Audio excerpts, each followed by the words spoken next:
What's up everybody? Long time since last Porsche update video because I went to a racism event in Poland. If you didn't saw that, check link down below. So what about the Porsche now? I'm working on fender flare molds, as you know. The three already completed, the two rear ones and one front one. Now actually I need to start creating the rear ones because that's the main reason why body is staying at TS engines without any progress. I need to put the carbon ones, the actual fender flares, which will stay forever in the car, to the car. Cut the metal ones, weld them together and send car to the body shop.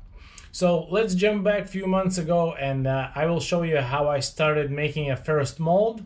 Unfortunately, I made a lot of mistakes and that's why it's only 3 molds done. And because I should redo the first one and it's just completed. So let's jump back and see how it was.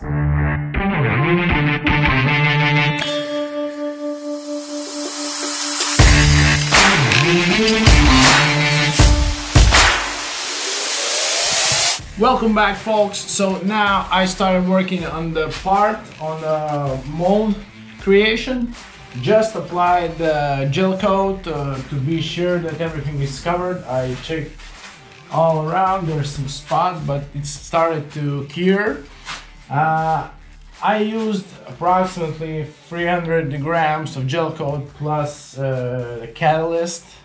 There is a 4%, so 6 grams of catalyst.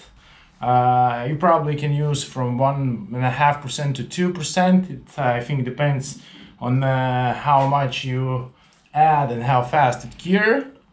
So now, as you can see, everything is in black, covered with this gel coat, with this one from Easy Composites. I will use this company because I saw on a YouTube channel of on their YouTube channel how to make parts, molds. So I will follow their instructions and probably will see them in my video. Yeah, if something, link down below for their videos. Now we need to wait till it's get tacky, probably close to cured, and then we start applying fiber mat. And yeah, I will apply the first layer of this one, and I think then I will wait to go back home and do some other stuff. So we are closer to make first mold. So let's work on it and see how it goes at the end. While gel coat is curing, I will start shaking this coupling coat. It will be the first layer before all other layers. We need to use this one. Now I will shake it, and also it needs to be mixed with the catalyst. Same percentage as you can see. So yeah, shake well.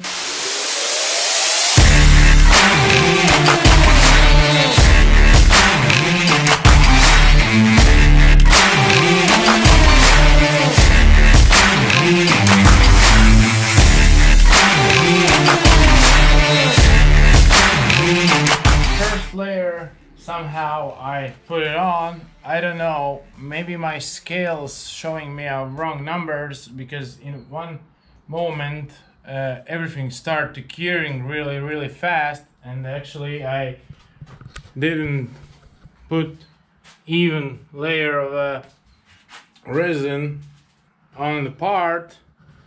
Yeah, so you see it looks like zebra. Unfortunately, I hope I can make it still, because I don't want to remove everything right now, so I think let it cure. You see here spots.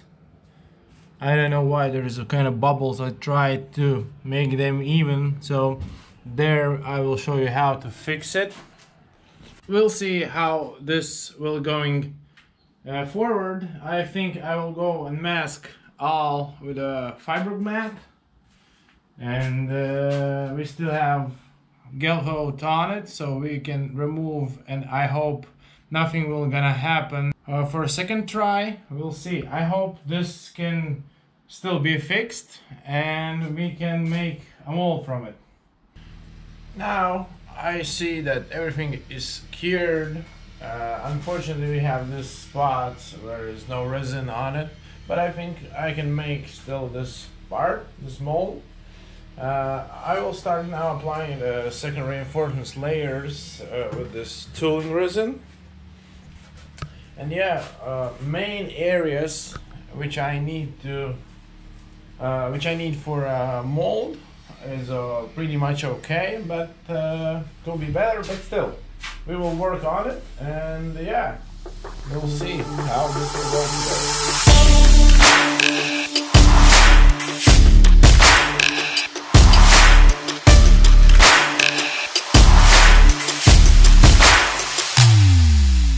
Came into the garage, first thing I saw, this terrible part.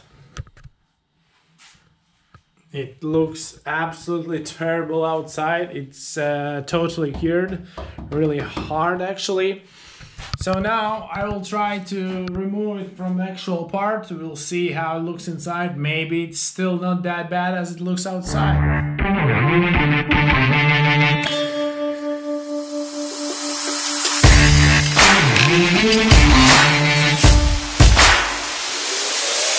It was tough, but I did it with some cutouts in the foam. Finally, this still survived at its best. So yeah, I removed it. There is a few spots where I need to repair it, like here. Not actually a few, but enough spots to do such a job, because here is also a tough part. Yeah, but it's out. More or less surface is good, usable. So I probably think I will use it, maybe put some additional layers outside to make it stiff, because you see it's wobbling. Actually, this part is not that necessary, because I will still cut everything here. I just need some area here, and probably that's it. So for the first my try, I'm actually happy. I think I can still save it, and repair will help to fill all the spots here, and we will use it. Yesterday my brother came to my garage. I talked with him. He said that probably do not repair this part, because I will spend a lot of time repairing it. First of all, one thing is to put the gel coat in it so you can work on it, but the toughest part will be the polishing. Tight spots, it will take a lot of time. So I decided, okay, whatever, let's throw that in the garbage. It was a great thing where to get the experience. So now I think I will do this in the last one, this actual rear fender, because it takes a lot of time to make it somehow prepared for the layups. Here I started working on the front one. I will do this next, because now I'm a bit smarter, have experience with that. I will put a right cardboard in the right angles, then we can cut with a knife more precise it, and put much less putty on it. So it will be much faster and easier with this one. And then we will start working on next all fenders. Now probably I will start working on the front fender. This time I'm with some experience with the cardboard. This time I will use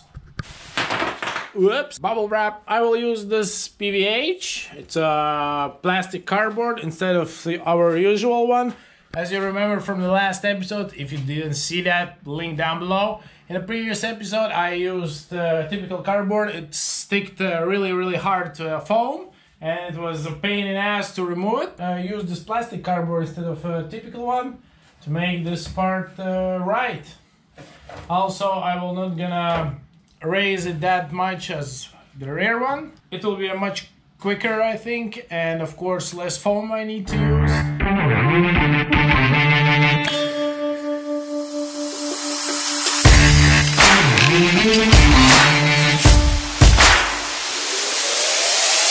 Just came back to the garage after yesterday's job. We can see there's a lot of foam coming outside. So now foam is actually, I can show you, is there. So it's somewhere here in the line. So here we can see and hear that it's full of foam. Also here we can see. So yeah, we will continue with this spot. This is the biggest area, and probably this end. And I think this day is the final day for foaming. Then we need to remove them and cut.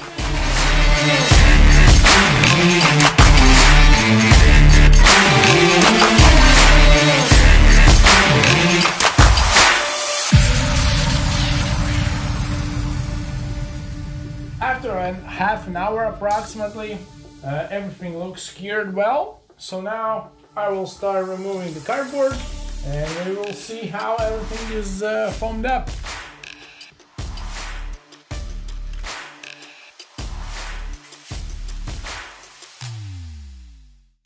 I'm back in my garage, so today I will start cutting all the edges, all the angles, to be sure that everything is well and will pop out.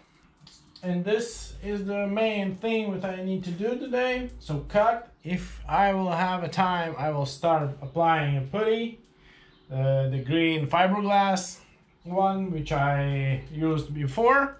I purchased it today, 2 pieces of it. So I think it will be enough to complete one, and I think more fender flares.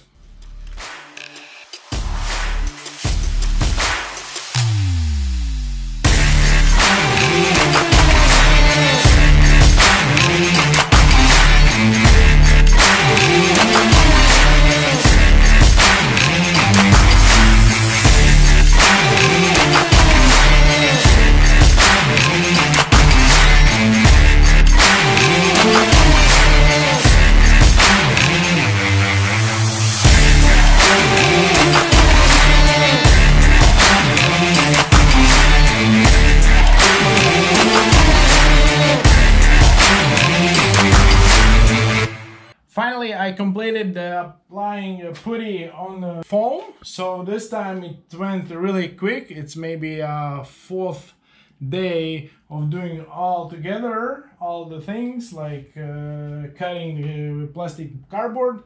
Much better part to make mold from it. So I think this time we have a real great success. Now I will start polishing with a water sandpaper, and then we will polish with the machine as it was before. Now I'm that far away that I polish with the machine the whole part here. I also made this radius from this plastic. And probably I'm ready to put a gel coat on it. So I think this time I will go for 2 layers, because last time we was probably transparent. And yeah, now I will start applying the first layer. While the first layer will cure till it gets the right tack, I will cut the glass fiber mat, and then we'll start applying the second layer of gel coat.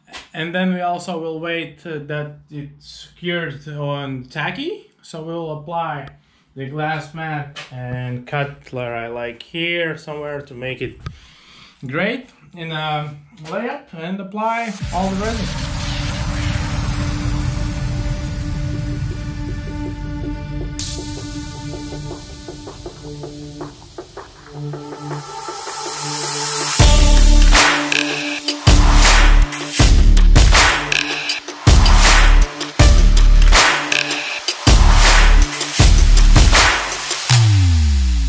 I'm back in the garage, and the front fender is fully cured, and I am ready to remove it from the mold. Let's see how the mold will pop off. I hope this time it will come much easier than with the rear one. Let's see. It's finally out. That was also tough, because this time, I don't know why, I have a lot of spots like this where this attached to gel coat too much. Yeah, but overall all the corners looks absolutely perfect. Maybe some spots like here when you need to attach the fender to the car. I'm absolutely happy with this one. The second one, of course, is better than the first one. So now we need to just remove all this little mess. Cut here, make it perfect. Maybe some additional layers, but I don't think so. It looks really nice. Finally, we have one mold ready, still free to go. We need to hurry up. So stay tuned and see how everything happens next. Hey folks, we are here at my friend's workshop where he working on a Porsche, on this Porsche, on that Porsche inside, so a lot of Porsches here. He's a known guy in the Porsche scene in Latvia, so we will do a gearbox assembly, my gearbox assembly. I actually switched with him from the later model gearbox to my actual year gearbox, so we reassembled totally from zero to hero my gearbox, so it will be fresh and clean. And let's jump inside and see how everything is assembled in the gearbox. You will see the gearbox from the inside. Let's go.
Done here. We assembled fully from zero to hero.